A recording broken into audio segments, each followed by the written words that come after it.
Hi guys, I've been getting a lot of questions about ticks already, so I thought it was time to have a little tick talk. I am Karen. I run the blog playoutsideguide.com where you can find lots of outdoor adventures and road trips and safety tips. So without further ado, let's get into talking about ticks. These are gross little guys. These are dog ticks, the most common ones that you'll usually see. This is a smaller one that has not fed very much yet. I pulled it out of my daughter's head. And then this is one that's been feeding for a few days. And this one you can see has grown to 1 centimeter in size. So how can we avoid being bitten by these guys? A lot of different species of ticks carry very, very nasty diseases. So we will get into that right away. So it's a little bit easier to avoid ticks if you know where they live and where they hang out. And so there's a misconception that they actually will fall on you from trees, and they don't live in the trees. If they're falling on you from trees, it's because there's a bird up there that was maybe cleaning itself and then it fell out. Ticks actually live within 90 centimeters of the ground, so that's why, not walking through bushes. It's also, you don't want to bushwhack because it causes erosion too. Don't walk through long grass. Don't sit in the long grass. On very hot days, the ticks will hang out in the leaves as well. So when you're raking leaves in your garden, you have to watch for ticks there. So yeah, they live very close to the ground. So anytime you're putting your bag down or you're sitting on the ground, you're at risk of picking up ticks, and you got to do a very careful tick check after. So some species of ticks are aggressive feeders. So if they sense that there's prey nearby, they'll actually go looking for it. And even though they're tiny, they can move quite quickly.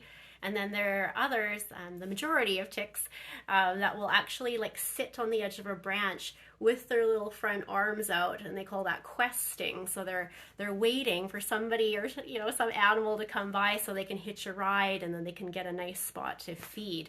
And then they usually take several hours to do that. So that's why if you do tick checks, maybe every time you take a break, before you get back in your vehicle, that will protect you from, getting them off before they bite you, and that reduces the risk of disease being transmitted to you. So now that we know a little bit more about ticks, we can think about how to avoid getting bitten by one.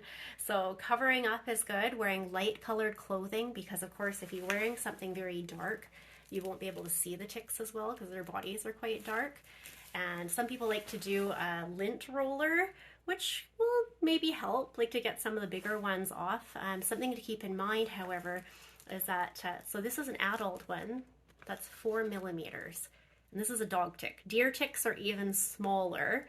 And the nymphs and the larvae can also transmit disease, and they are poppy seed and sesame seed sized. So it's very, very hard to see them with your eyes. You may not get them all with the roller because, the ticks are very sneaky and they like to go into armpits and very hidden, secret, warm places.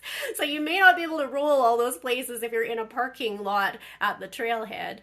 So of course, I'm not saying don't do a tick check, don't do the roller. Those things are helpful for sure, as are wearing gaiters or tucking your pants into your socks. Anything you can do to keep the ticks off your skin is going to help you. But the most effective thing that you can do to protect yourself against ticks is to get an effective tick repellent.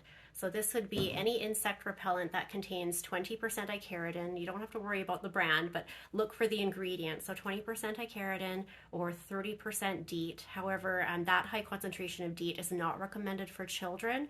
And also DEET, it's just the chemistry of it. It can dissolve plastics, and that also includes your synthetic clothing. It can eat a hole into your backpack. So I choose to use icaritin-based sprays. There are several brands out there on the market that are very good. When you're applying bug spray, make sure that you get somebody to help you do your back, and pay a lot of attention to your boots and your ankles, because that's somewhere where the ticks can get in, because again, they live close to the ground. And don't forget to spray your backpack, because I'm pretty sure when we brought ticks home from the mountains, it was on our backpacks, because we checked ourselves over multiple times. We even returned to the hotel and we showered before driving back to Calgary. So I'm pretty sure that we had hitchhikers on our bag. So spray your backpack as well, spray your hat, and then you should hopefully be good. Last but not least, there is permethrin treated clothing. So there are several different brands. This is the first one available in Canada. It's by Wind River. You can get it at Mark's.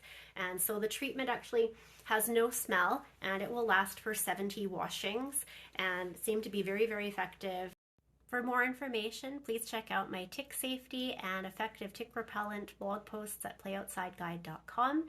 I'm Karen from Play Outside Guide. Thank you for watching.